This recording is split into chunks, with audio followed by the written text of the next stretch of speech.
Vamos ler o texto? Atos 11, 19 ao 26. Diz assim a palavra do Senhor.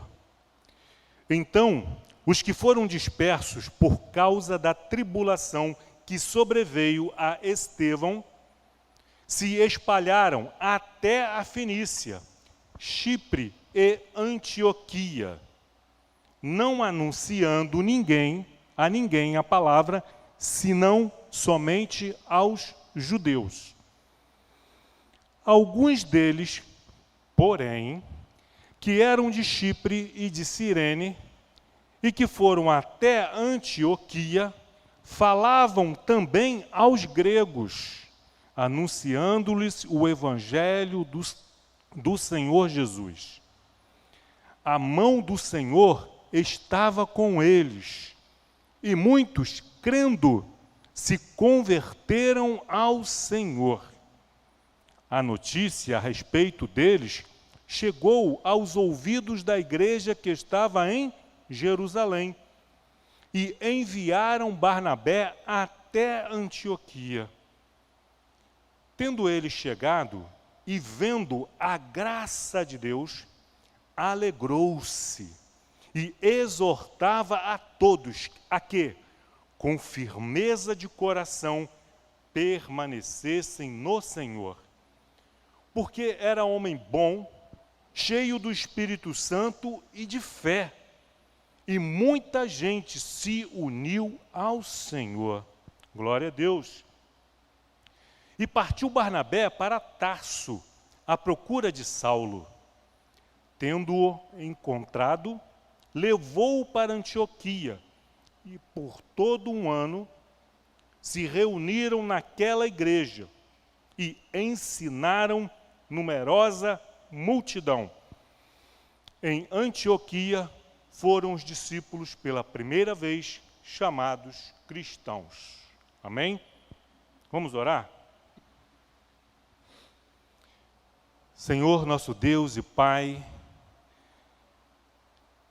Senhor nosso Deus e Salvador e Senhor Jesus Cristo, aqui estamos, Senhor, mais uma vez, para te cultuar, para te adorar, para render a Ti os nossos louvores, os nossos cânticos, deixar no Teu altar os nossos dízimos e ofertas, mas também para inclinarmos os nossos ouvidos à Tua voz, ouvirmos o que o Senhor tem para nos dizer nesta noite. Que o Teu Espírito, que a Tua voz possa encontrar em nós ouvidos abertos e corações sensíveis à Tua instrução, à Tua palavra, à Tua revelação. Que o Teu amor, que a Tua graça, bondade e misericórdia possa alcançar a todos aqueles que estão aqui presentes, assim como também aqueles que nos acompanham pela internet. Muito obrigado, Pai. A Ti toda a honra, toda a glória e todo o louvor. Amém. Então vamos recapitular aqui. No versículo 19, Lucas nos informa, dizendo que então os que foram dispersos por causa da tribulação que sobreveio a Estevão, se espalharam até a Fenícia, Chipre e Antioquia. Nós que estamos fazendo esse estudo aqui, a respeito do livro de Atos, sabemos que a morte de Estevão já se deu alguns capítulos atrás. E que a igreja foi dispersa quando aconteceu a morte de Estevão, num capítulo aí, finalzinho do capítulo 6, início do capítulo 7. E diz que a igreja, nesse momento, foi dispersa. E o primeiro lugar que eles chegaram foi a Samaria. Aí nós vemos ali Filipe pregando o evangelho em Samaria. O diácono Filipe chega a Samaria, prega o evangelho, ali os samaritanos se convertem ao Senhor.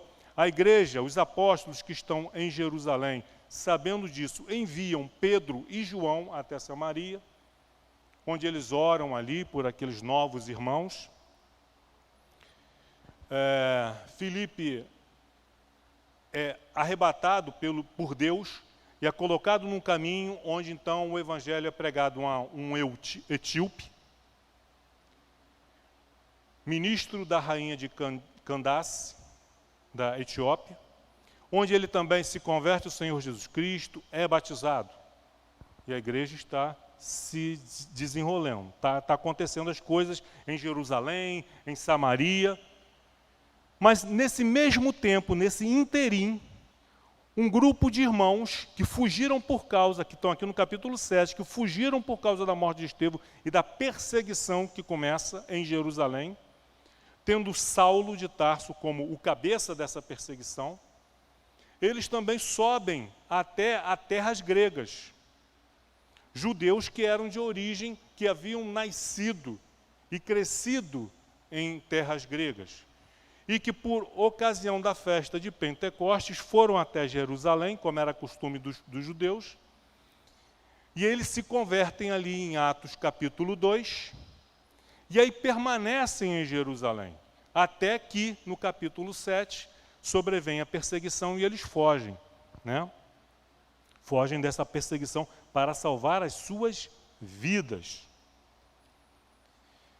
Nesse meio tempo também, enquanto esses irmãos cristãos anônimos, a Bíblia não nos dá os nomes, a única coisa que nós sabemos é que eram judeus, helenistas, convertidos ao cristianismo, que por causa da perseguição fogem até a região grega, ao norte de Israel. Porque lá pensavam eles, aqui Saulo e os judeus, os fariseus, não podem nos perseguir, porque estamos fora do território de Israel. Aqui eles não têm autoridade para nos mandar prender. Só que Lucas só vai relatar esse fato no capítulo 11 agora, versículo 19. Até então ele está ali em Jerusalém, Samaria, está tratando de assuntos que estão se desenvolvendo, estão acontecendo simultaneamente. A conversão de Saulo, depois disso, a conversão do centurião, com aquela visão que o pastor Emilson trouxe. Pedro recebe a ordem do Senhor de ir até a casa de Cornélio, pregar o evangelho, ele vai lá, começa a explicar a respeito de Jesus, o Espírito Santo desce, eles falam em línguas, e Pedro então os batiza na água, chega em Jerusalém e explica o que aconteceu, que os judeus de Jerusalém não entenderam, porque como que você vai à casa de um gentio, você almoça com um gentio, você come com ele, você entra na casa de um gentio, coisa que era proibido pela lei judaica. E Pedro então tem que se explicar, dar explicações do porquê que ele fez isso.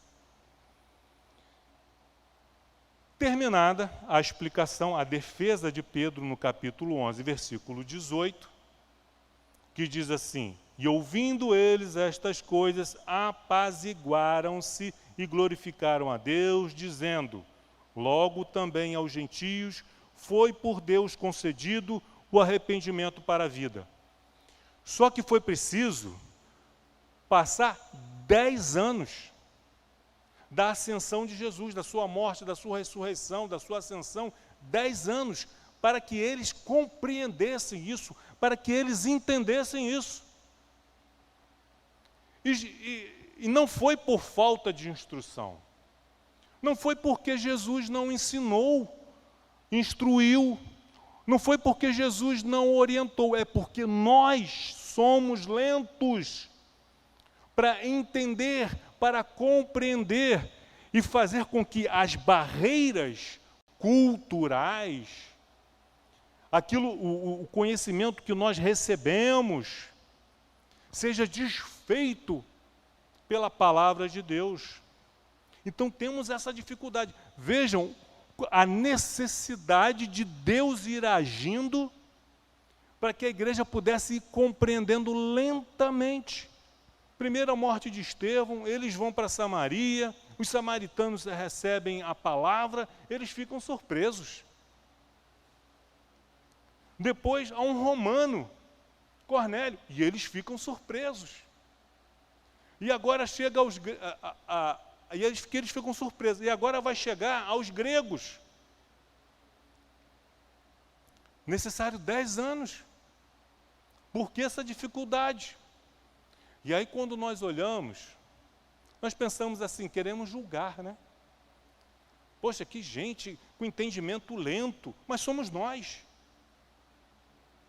Quanto tempo foi necessário de evangelho? Quanto tempo de experiências boas e ruins para que nós, você e eu pudéssemos chegar à compreensão e ao entendimento que nós temos hoje?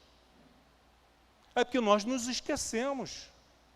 Aonde nós estávamos há 10 anos atrás? O que estávamos fazendo? E eu estou falando daqueles que já conheciam o Evangelho. Então nós temos essa dificuldade, nós precisamos, e para progredirmos, para crescermos no entendimento, no conhecimento, nós precisamos entender isso e aceitar isso, reconhecer e confessar. Dizer, Senhor, ajuda-me na minha dificuldade de compreender a Tua palavra.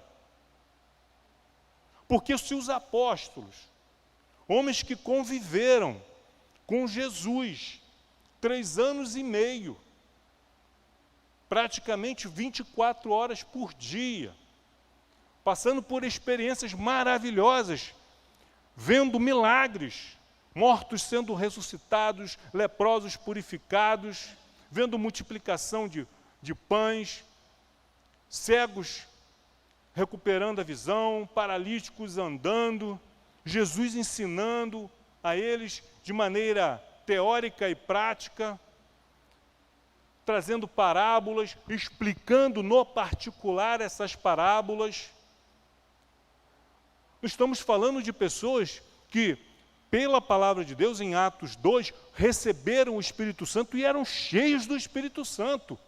Então nós presumimos, poxa, alguém que conviveu 3 anos e meio com Jesus, recebeu o Espírito Santo, está cheio do Espírito Santo, então é alguém que já aprendeu tudo o que tinha que aprender, já sabe tudo. Isso não é verdade.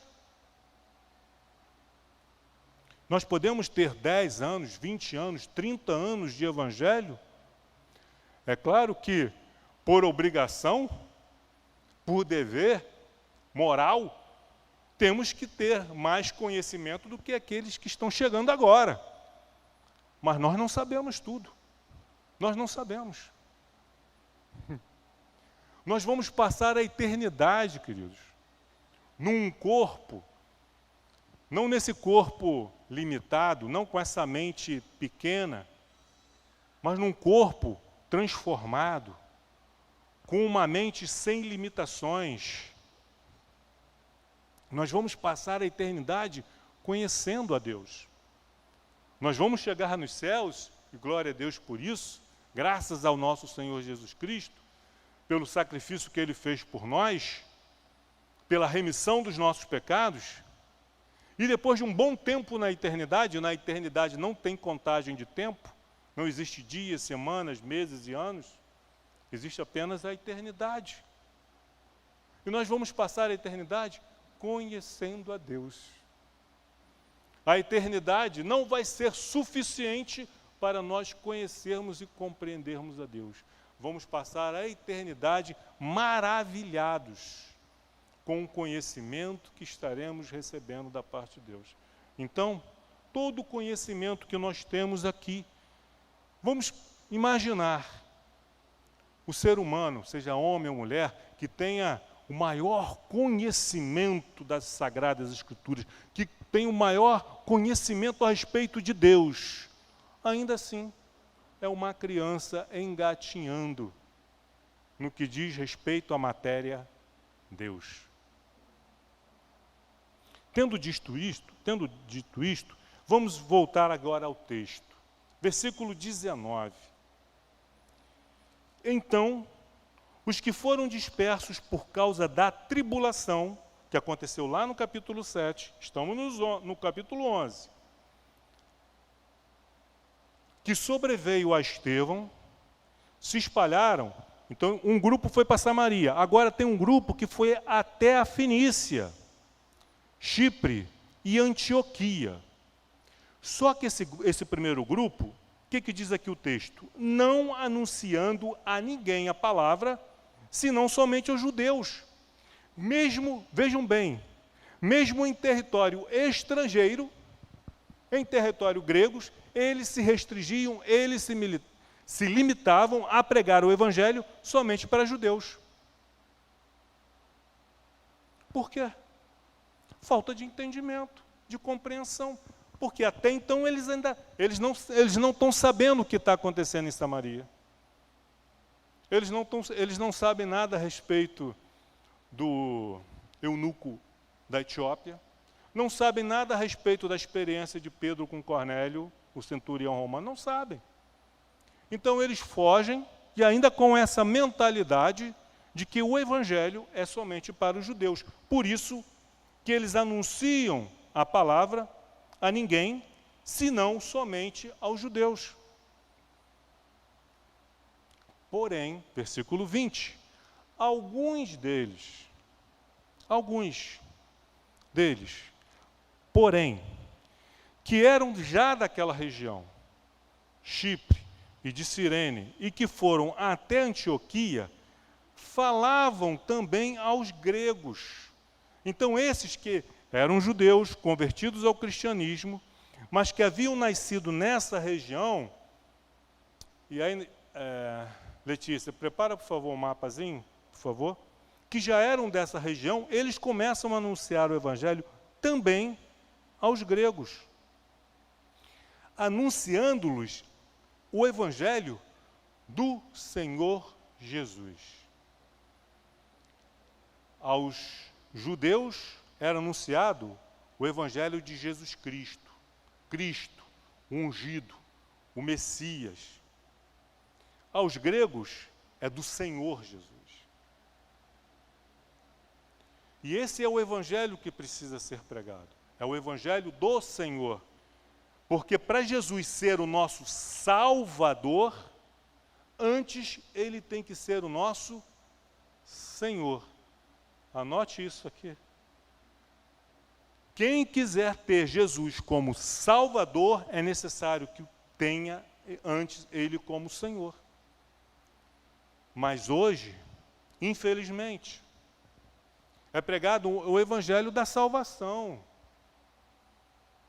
da loja de chocolate, de bombom, onde Jesus salva todo mundo, independente dele ser ou não o Senhor daquela pessoa. Independente daquela pessoa ter crido e se convertido ou não. Afinal de contas, Deus ama a todos e Deus quer salvar a todos. Isso é uma verdade.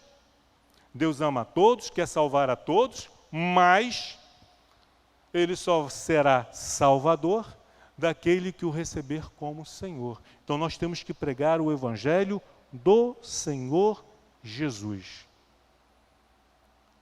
Do Jesus que foi concebido no ventre de Maria pela intervenção do Espírito Santo. E não do Jesus que foi concebido na mente humana por intervenção satânica, que concebe na mentalidade humana um Jesus que está tudo bem. O que importa é o seu coração, não importa o que você faz. Se você tem um coração bom, Deus conhece o seu coração. Esse não é o Jesus da Bíblia. É claro que Deus conhece o nosso coração. Deus conhece o seu coração, Deus conhece o meu coração. E essa certeza, esse entendimento, esse conhecimento, deveria gerar em nós um temor. Deus conhece o meu coração. Deus me conhece como ninguém mais conhece. Deus te conhece como ninguém.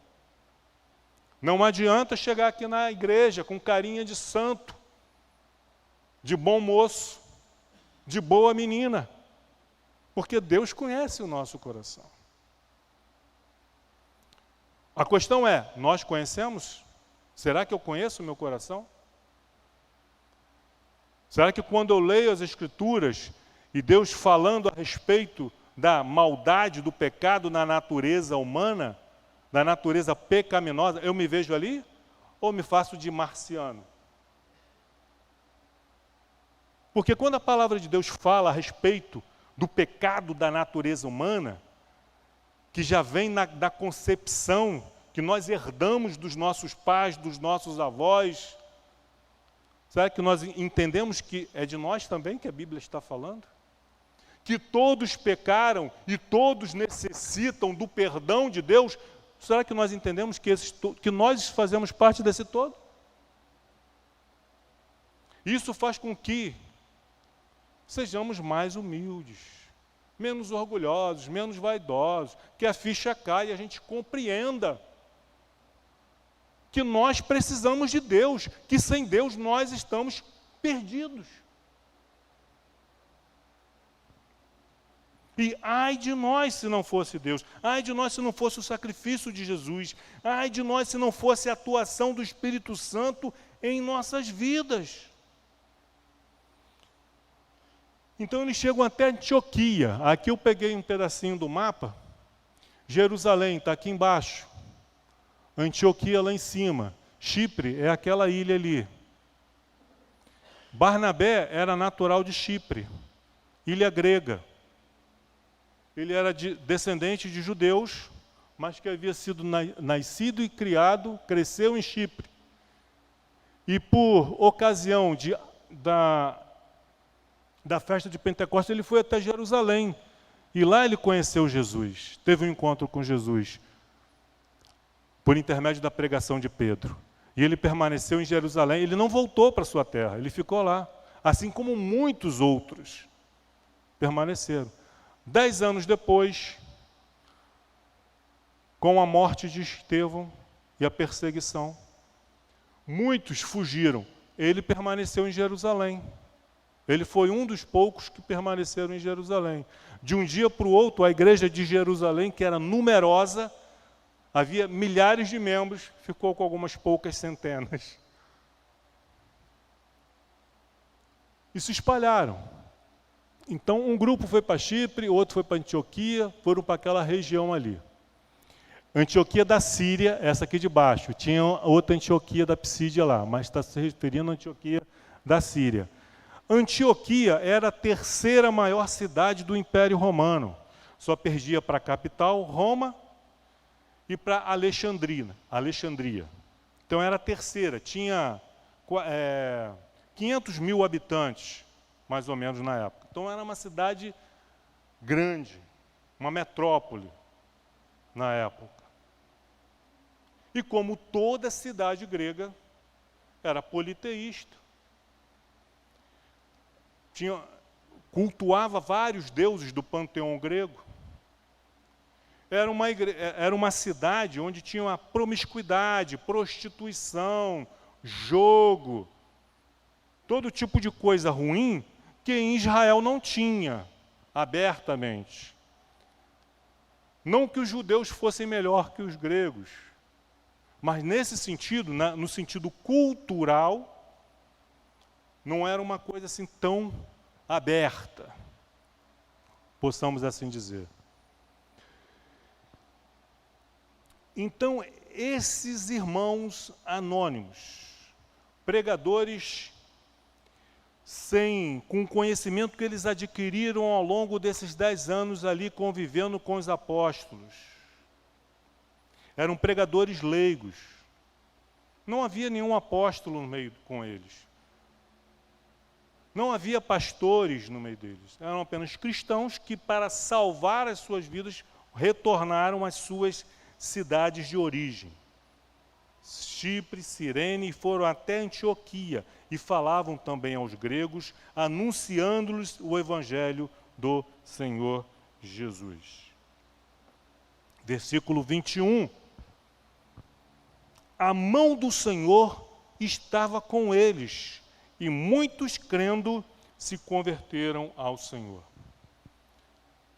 A mão do Senhor estava com eles.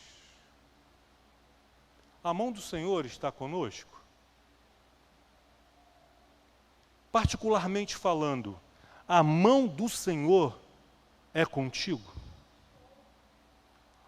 Será que a mão do Senhor é comigo? Será que Deus está se agradando do que nós estamos fazendo aqui? Desse trabalho que iniciamos aqui há 8 anos atrás? Podemos dizer que a mão... Pastor João está me corrigindo, são 9. 9 anos. Será que a boa... É para nós pensarmos, refletirmos, será que a boa mão do Senhor é conosco? Será que nas coisas que eu faço, na minha vida pessoal, na minha família, no meu lar, na minha casa, no meu trabalho, eu posso ver a boa mão do Senhor a meu favor? Isso não significa, de maneira nenhuma, que não teremos problemas, que não teremos lutas. O fato da mão do Senhor ser conosco, estar conosco, não significa que não sofreremos perseguições, que não teremos luta. Esse evangelho não foi pregado por Jesus. Jesus disse, no mundo tereis aflições. O mundo me odiou, o mundo vai odiar vocês também. Então nós temos que ter consciência disso. O importante não é saber se o mundo vai se opor a nós, vai criar dificuldades, vai trazer tempestade. A questão não é essa. A questão é se a mão do Senhor está conosco. E o que vai fazer com que a mão do Senhor seja conosco? Oração é importante. Estudo da palavra é importante. Mas é a obediência. Quando nós obedecemos, quando nós fazemos aquilo que Deus nos mandou fazer, podemos ter a certeza. Bom, se Deus mandou, se eu estou fazendo o que Deus mandou, eu posso ter a certeza de que a mão dele vai estar comigo. Porque, usando uma linguagem bem popular, Deus não manda ninguém para a furada sozinho. E ele não vai só junto, ele vai na nossa frente. Então, a boa mão do Senhor, a mão do Senhor estava com eles. E de que forma? Através da conversão daquele povo. Deles estarem abandonando a sua cultura religiosa. Os gregos, eles eram vaidosos, orgulhosos, por causa da cultura grega, da filosofia grega, da arte grega, do pensamento grego. Tanto é que mesmo sob o domínio do Império Romano, o Império Romano imitava, gostava, copiava, admirava, reconhecia o valor da cultura grega. Tanto é que a língua franca não era o latim, era o grego. Em Roma, qualquer romano da elite, para ser considerado um romano culto, ele tinha que conhecer da cultura grega, tinha que conhecer os filósofos gregos, tinha que falar a língua grega.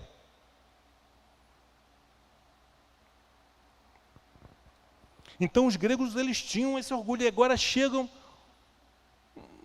um grupo de judeus convertidos ao cristianismo e que falava a língua deles, pregando, anunciando um novo Deus. E não apenas mais um Deus, mas o único e verdadeiro Deus. E essas pessoas abandonando, rejeitando a sua religião, os seus deuses, os seus ídolos, os seus cultos pagãos, a vida promíscua, deixando de lado a vida de prostituição, de pecado, de promiscuidade, por uma vida de santidade. Isso só é possível, a conversão de um ser humano, por mais bom que ele seja, não é possível sem a intervenção divina.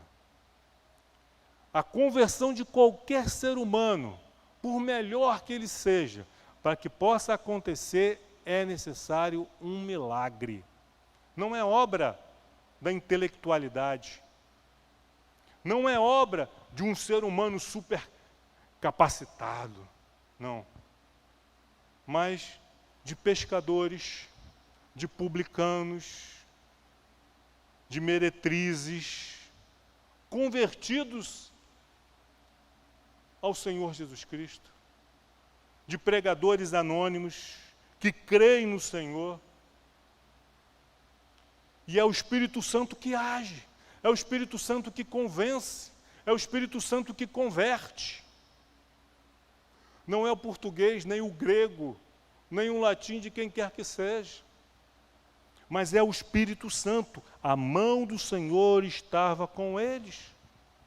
Através da conversão daquelas pessoas. Através de cura, de milagre. A mão do Senhor estava com eles. Voltemos ao texto. 21, por favor, 21, versículo. Olha o detalhe da segunda parte desse versículo. A mão do Senhor estava com eles, e muitos, crendo, o quê? Crendo o quê? Se converteram ao Senhor. Qual é a maior prova, qual é a maior evidência de alguém que crê no Senhor? Qual é a maior prova? Qual é? É a conversão. Eu sei que eu estou errado, mas eu creio no Senhor, e eu continuo no caminho errado. Não houve conversão. Por que não houve conversão? Porque não crê.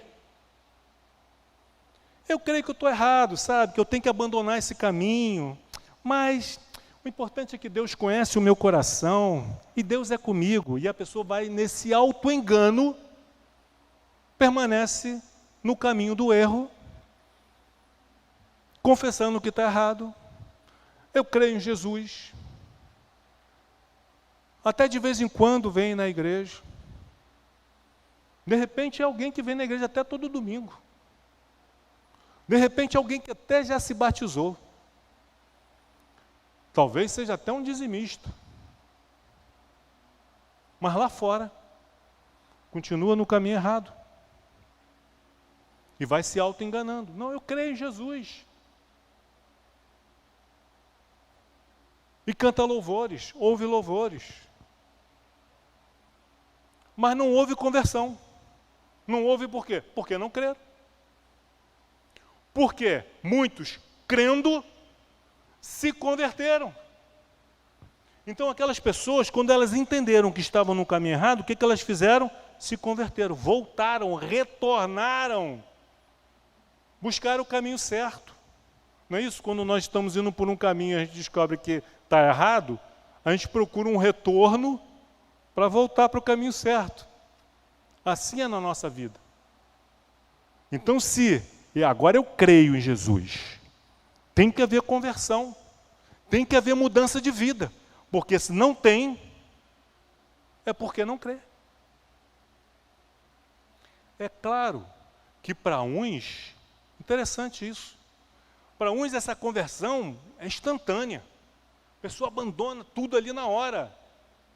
Outros demoram um pouco mais, porque Deus as ama menos? Não, é porque elas têm um coração mais duro mesmo, mais difícil. Então a estratégia de Deus precisa ser diferente. O povo, para entender isso, precisou de 10 anos. Que nós, queridos, que não seja necessário esperarmos 10 anos para nós entendermos o que Deus espera da nossa vida. Que Deus tenha misericórdia de mim. Eu tenho que esperar mais 10 anos da minha vida até para eu entender. Agora eu entendi, Senhor, o que o Senhor quer da minha vida. Nós não temos tempo para isso. Sabendo disso, o que eu tenho que fazer? Senhor, revela a Tua vontade.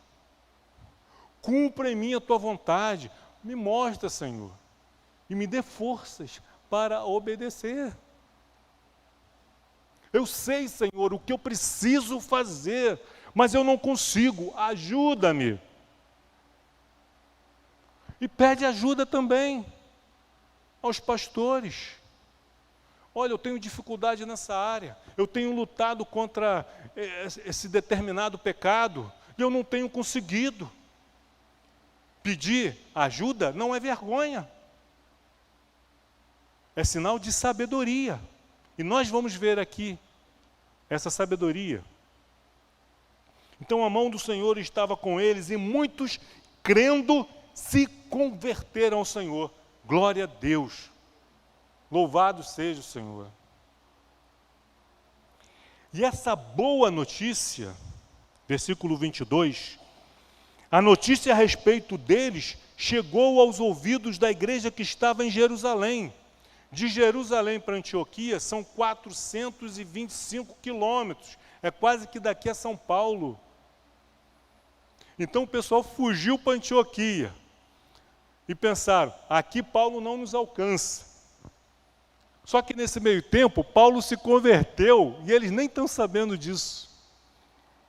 Paulo agora é um cristão, eles não estão nem sabendo disso, porque eles estão lá em Antioquia. Mas essa boa notícia da conversão dos gregos ao Senhor Jesus Cristo chegou aos ouvidos da igreja que estava em Jerusalém. E aí, o que os apóstolos fizeram? E enviaram, versículo 22, finalzinho, e enviaram Barnabé até Antioquia. Eu creio que aqui Lucas resumiu. A notícia chegou. Os apóstolos pensaram, o que vamos fazer? Quando eles souberam do evangelismo bem-sucedido que Filipe estava realizando em Samaria, Samaria é próximo. Pedro e João foram até lá. Ainda era território dentro de Israel. Agora está lá na Antioquia, território grego. Os apóstolos, os discípulos de Jesus, não falavam grego. Não conheciam a cultura grega. Eles devem ter pensado, precisamos de alguém, um homem cheio de fé, cheio de sabedoria, cheio do Espírito Santo, para ir até lá. Não para fiscalizar, mas para ver a obra, ver o que é preciso fazer para dar continuidade a esse trabalho. E aí eles pensaram, olharam e Barnabé. Que é a segunda vez aqui que Lucas dá referência a respeito de Barnabé. A primeira que nós temos foi em Atos capítulo 4, versículo 36 e 37. Atos 4, 36 e 37. Versículo 36. José, a quem os apóstolos deram o sobrenome de Barnabé, que quer dizer filho de exortação, levita, natural de Chipre, como tivesse um campo, vendendo-o, trouxe o preço e o depositou aos pés dos apóstolos. Ele tinha um dom de socorro. Então o nome dele não era Barnabé, o nome dele era José. Mas os apóstolos deram a ele um sobrenome, um apelido de Barnabé, que significa filho da exortação, porque eles viram em José alguém que que consolava os que sofriam, que exortava os que estavam fracos na fé. Então, deram esse apelido para ele. Então, é a primeira referência positiva aqui que nós vemos nas Sagradas Escrituras a respeito desse homem, José, apelidado de Barnabé. A segunda referência está em capítulo 6, versículo 3 e 5. Quando surge aquela situação das viúvas, que estavam sendo, as viúvas de língua grega, que estavam sendo esquecidas na distribuição dos alimentos. Versículo 3, 6:3. Mas, irmãos, escolhei dentre vós 7 homens de boa reputação, cheios do Espírito Santo, cheios no sentido de, na Bíblia, quando fala de alguém, a respeito de alguém cheio do Espírito Santo, nós pensamos alguém que chegou no limite, no topo, parou aqui porque já está cheio. Mas na Bíblia, cheio é quando ele está transbordando. Então, eram pessoas que transbordavam do Espírito Santo. Pessoas que quando falavam, quando aconselhavam, quando exortavam, quando ensinavam, elas transbordavam do conhecimento do Senhor, transbordavam do Espírito Santo. Homens de boa reputação, cheios do Espírito Santo e sabedoria, aos quais encarregaremos deste serviço. O parecer agradou a todos. Versículo 8. E eis quem eles escolheram, né? Pulei. O parecer agradou a todos, versículo 5, agradou a toda a comunidade e elegeram a quem? Quem vem encabeçando essa lista? De 7 homens. Estevão, homem cheio de fé e do Espírito Santo. Aí depois vem os outros. Filipe, Prócoro, Nicanor, Timão, Pármenas e Nicolau, prosélito da onde? Antioquia. Vê como que Deus está preparando a igreja de Jerusalém para este momento que vai acontecer daqui a alguns anos ainda, e que nem os apóstolos, nem esses homens aqui que estão sendo separados para esse trabalho, de atender as viúvas na igreja de Jerusalém, eles têm noção para o serviço que eles estão sendo preparados. Nós não sabemos.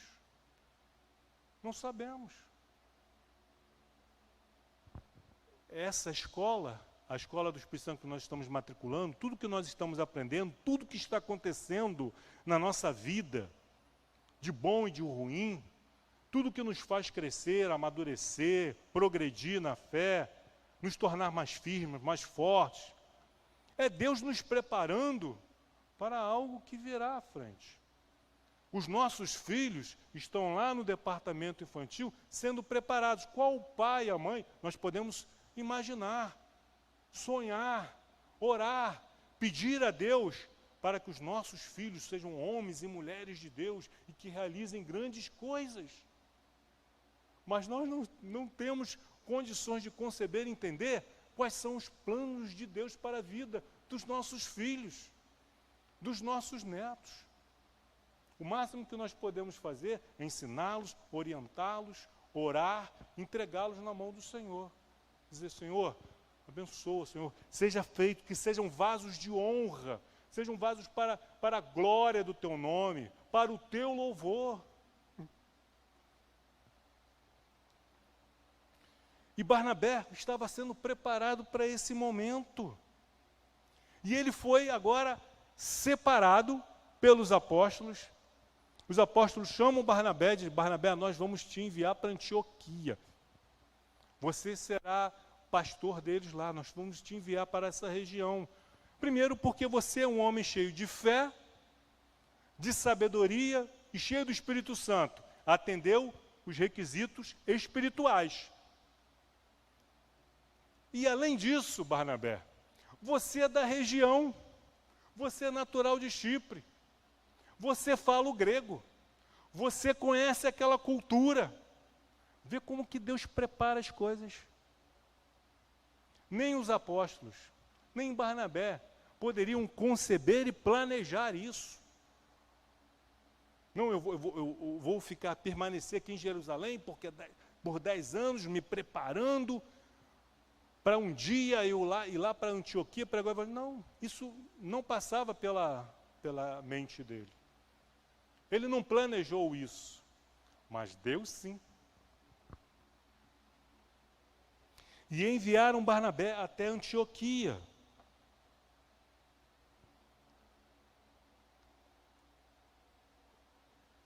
Versículo 23.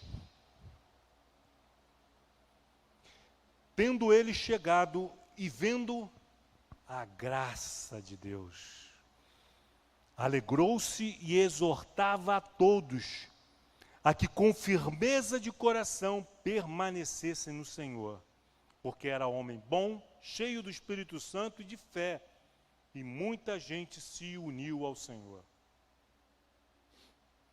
Quando ele chega em Antioquia, qual é a primeira reação dele? Coloca o versículo aí, por favor, Letícia. 23. Alegrou-se. Ele se alegrou. Nós temos nos alegrado com as conversões dos pecadores, dos ímpios, ou temos julgados? Temos feito como Jonas. Como é possível o Senhor salvar os ninivitas? Povo idólatra, promíscuo, tem que morrer todo mundo, tem que ir para todo mundo para o inferno. Então ele se alegrou em ver a graça de Deus também aos gentios, também aos gregos. Ele ficou feliz em ver a expansão do Evangelho. Por quê? Versículo 24 diz, porque ele era um homem bom. As pessoas boas se alegram com o bem.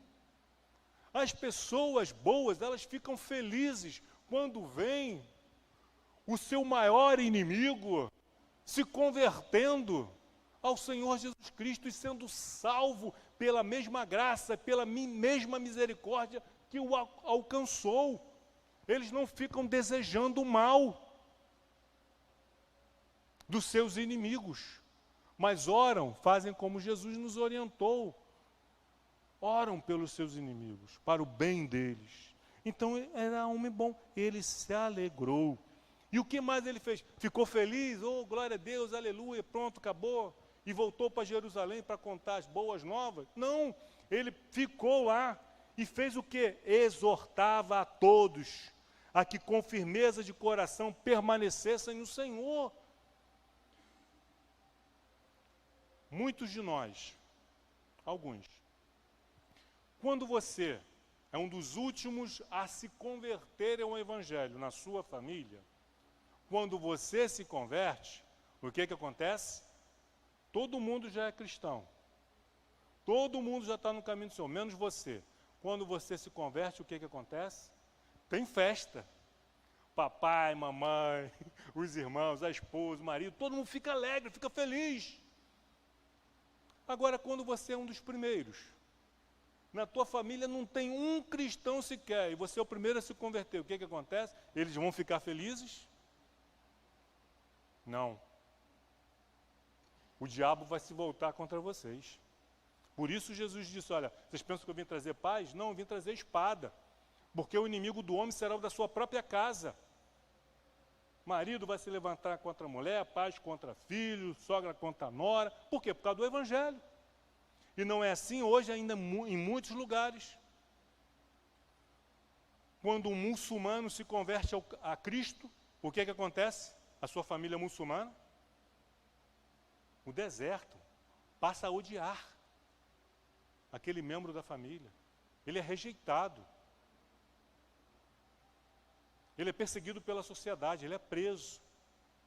Em alguns casos, são mortos. E é isso que vocês acham que aqui em Antioquia é diferente. Esses gregos estão abandonando os ídolos, estão abandonando a religião pagã, estão abandonando os demônios, estão se convertendo para Cristo. E os seus familiares estão aplaudindo? Não. Estão se revoltando. Eles estão perdendo familiares, parentes, perdendo amigos. A sua família agora são dos novos convertidos, é da igreja.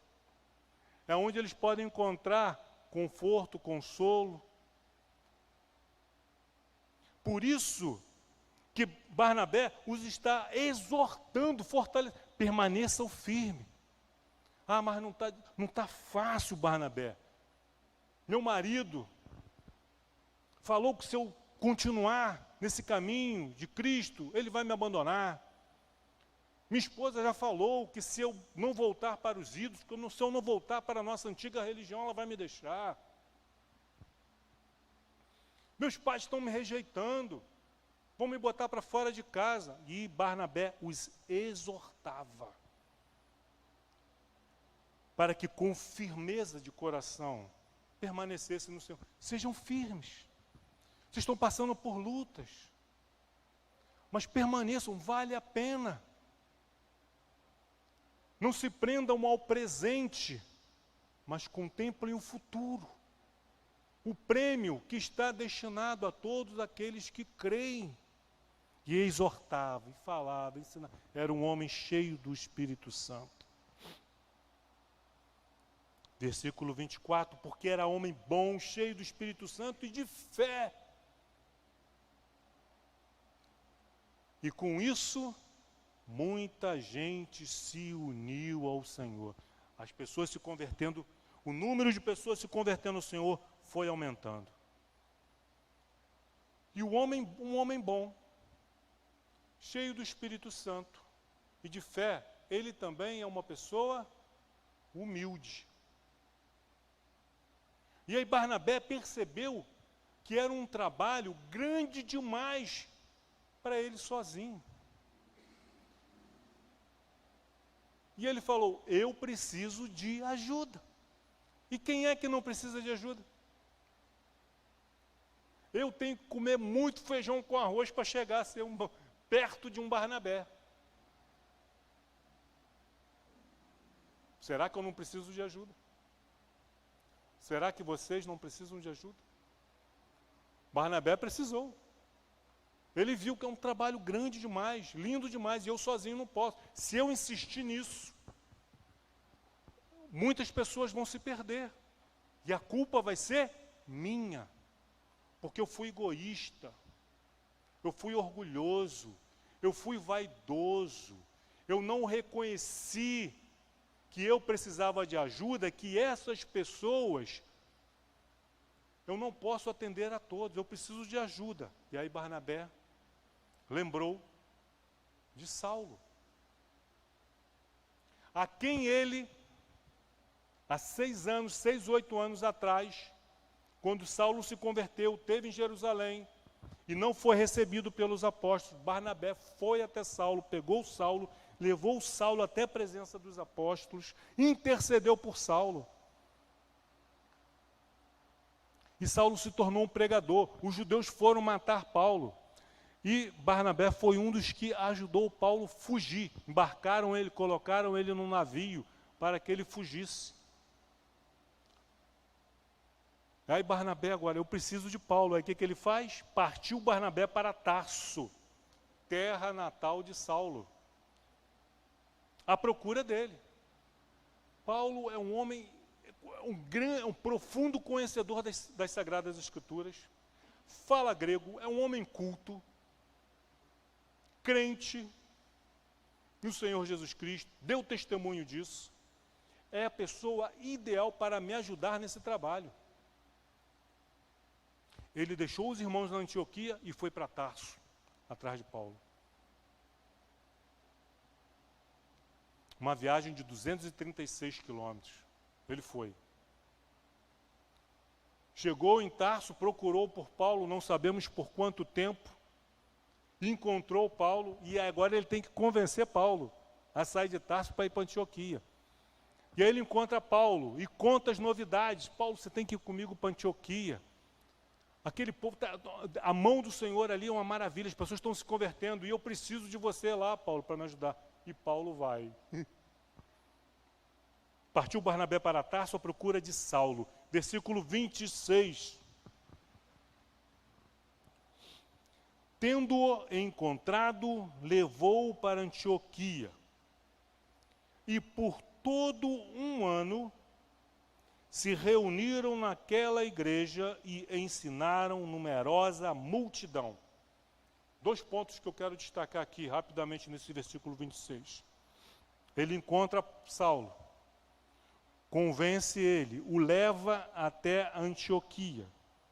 E Lucas diz que por todo um ano ele se reuniu naquela igreja.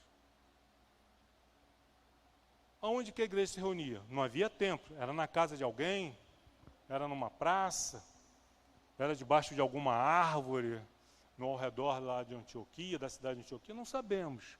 Mas ali era a igreja. Onde o povo de Deus se reunia, era chamado de igreja. Se reuniam naquela igreja e ensinavam numerosa multidão. Duas coisas que não pode faltar numa igreja evangélica, numa igreja cristã. Faz parte da nossa missão. Ao mesmo tempo que pregamos o evangelho aos perdidos, ao mesmo tempo que pregamos o evangelho aos perdidos, nós ensinamos e explicamos o evangelho aos alcançados. Não adianta, botou o filho no mundo, mas ele agora precisa de cuidados, até que cresça e aprenda a sobreviver e viver sozinho. O que adianta nós alcançarmos os perdidos? Agora, é por sua conta e risco. Segue a vida, dá seu jeito, se vira, não é isso? Pregar o evangelho aos perdidos, eles foram alcançados e agora ensinar e explicar as Escrituras para que esses possam crescer no conhecimento e virem a se tornarem o que também? Pregadores do evangelho. Se reuniam naquela igreja e ensinaram numerosa multidão. Em Antioquia, foram os discípulos pela primeira vez chamados cristãos.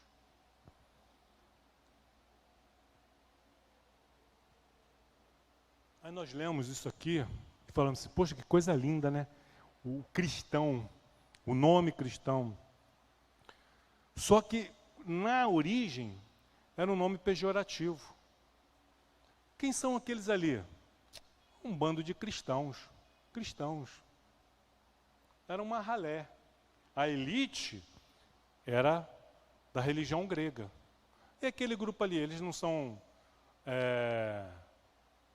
não seguem nenhum deus grego? Não, aqueles não, eles são cristãos. Cristão veio a ser sinônimo de uma coisa ruim, negativa, dentro da Grécia, dentro do Império Romano. E aí, quando alguém era acusado de ser um cristão, perguntava, você é cristão? Negue a Cristo agora. Ou admita que você é um cristão e pague o preço por isso. Aí a pessoa, não, eu sou cristão. E pagavam e sofriam as consequências. Hoje, todo mundo quer ser cristão. Pelo menos no Brasil. Nos países onde há perseguição, ninguém quer ser chamado. Mas nós vemos aqui, nesse texto, na mão do Senhor agindo, recapitulando, a dificuldade dos apóstolos e dos cristãos do primeiro século de compreender que o Evangelho do Senhor Jesus Cristo não se restringia apenas aos judeus, mas era para todas as nações, todos os povos, todas as raças, todas as tribos. Vemos aqui a mão do Senhor agindo poderosamente por intermédio de anônimos. Quem sou eu? Quem é você? Não é o apóstolo João, não é o apóstolo Pedro, não é o apóstolo Paulo, mas são os anônimos que deram início, que instituíram essa igreja. O evangelho não foi pregado aqui por Paulo, nem por Barnabé, nem por nenhum outro apóstolo. Foram pregadores leigos e anônimos, que nós não sabemos os nomes. Barnabé e Paulo deram continuidade. Aqui se estabeleceu a primeira igreja fora do território de Israel. E foi a partir dessa igreja, foi essa igreja que separou Paulo e Barnabé para o serviço missionário. Deus seja louvado.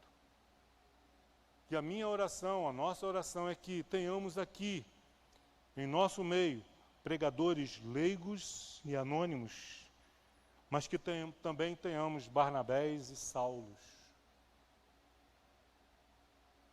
para essa grande obra que o Senhor tem para realizar no bairro do Coelho, na cidade de São Gonçalo. E que possamos, como Barnabé, nos alegrarmos quando ouvirmos que uma igreja irmã, que uma igreja cristã, independente de fazer parte da denominação de Nova Vida ou não, seja batista, presbiteriana, Assembleia de Deus, seja qual for, esteja pregando o Evangelho do Senhor e que muitos crendo se convertam